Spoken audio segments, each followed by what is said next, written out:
So I'm with Quiet Company all the way from Austin, Texas, up to Toronto once again for another festival. Yep. Yes. Is it still worth your guys' trek to make it all the way up here? Oh, absolutely. Yeah. We love this place. I mean, the hope is that it turns into a place that we can come more regularly, on tour. We can make Toronto one of our regular stops when we're up in the north, so it's not really that out of the way to go from, Chicago, Detroit, Toronto, New York, So we like the town a lot, and it's been pretty welcoming to us, so we think we'll be back. Yeah, I was gonna say, in the meantime, it's a fun place to come visit. Yeah. Yeah, you definitely had your work cut out during your set this time, trying to get the audience going. Yeah, it's always harder to get people involved when the sun is like just stomping on their face the entire set. But I understand, I don't think they don't enjoy it. I just, it's doing the same things to us. So you guys kind of are in your element right now. Are we? The sun. Oh, yeah, because it's about yeah. He's making a geographical reference. We actually played a show at a festival called Dia de los Todes that it was funny. The 4 or 6 feet in front of the stage was shaded, and none of the other part of the field. So the entire crowd was just it was kind of similar, but the opposite. This one they were on the back wall, but and it was 112 degrees. Yeah, 112 degrees versus 85. Yeah. so yeah, a little different. We've had worse. They still tell me stories about that day, things that I did on stage that I have no memory of, because I was just dying of heat exhaustion while we were playing the set. Yeah. Apparently, it talked about politics a lot, and I don't remember that. And I said the F word a whole lot, which I also thought I was pretty clean that day. So, the sun does funny things to a band. Now, you guys have an interesting sound for a rock band, especially on the trombone or the oat bone. It's a weird sound because it adds, it almost sounds like 2 or 3 people are playing it as you're playing it. Yeah, It's got bifurcated lips. Yeah, there are 3 people. They're very different. No, it's kind of an ongoing experiment for me. I use a bunch of guitar effect pedals and stuff with a clip-on mic to make a bunch of sounds. It's cheaper than paying another person to play with us. Yeah. So that's kind of what that's about. Is it nice being able to experiment with a sound like that in a band?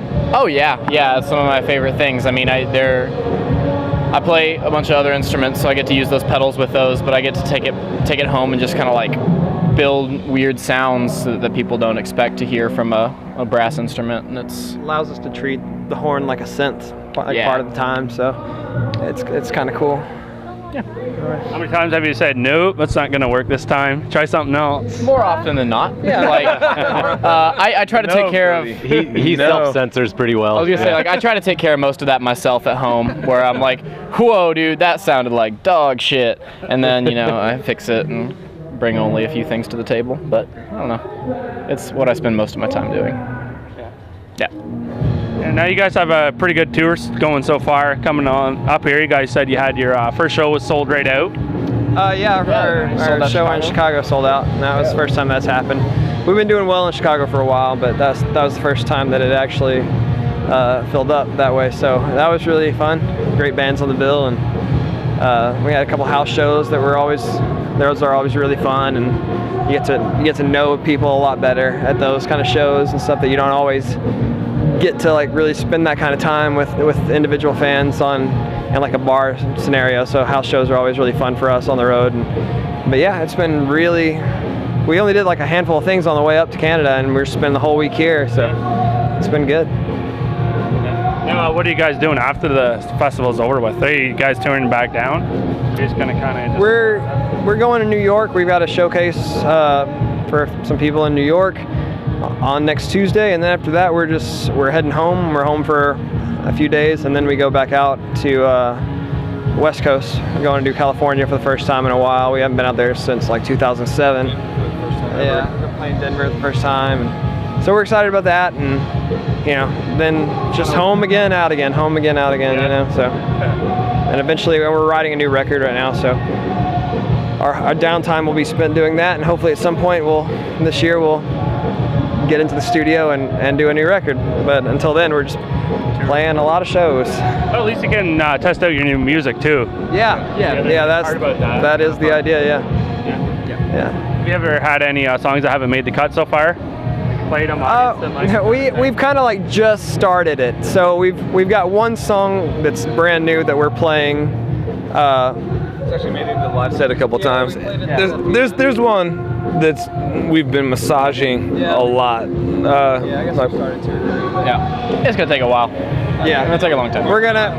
We've decided we're gonna take our time with it, and before we ever even think about getting to the studio this time, because we've kind of rushed into it several times before, and we're proud of our records, but we wanted to do something different this time. So the goal is to get about like 20 or so songs, and then cut it down to 10, and just try to make the strongest record possible. You know.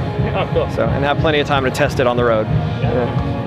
All right, well, I'll let you guys dry off a little bit, since you guys kind of got the brunt of the force of the sun. It was a fun time. Yeah, it was fun. Thanks for talking to us. Yeah, cool. Thanks for your time. Yeah. Cool.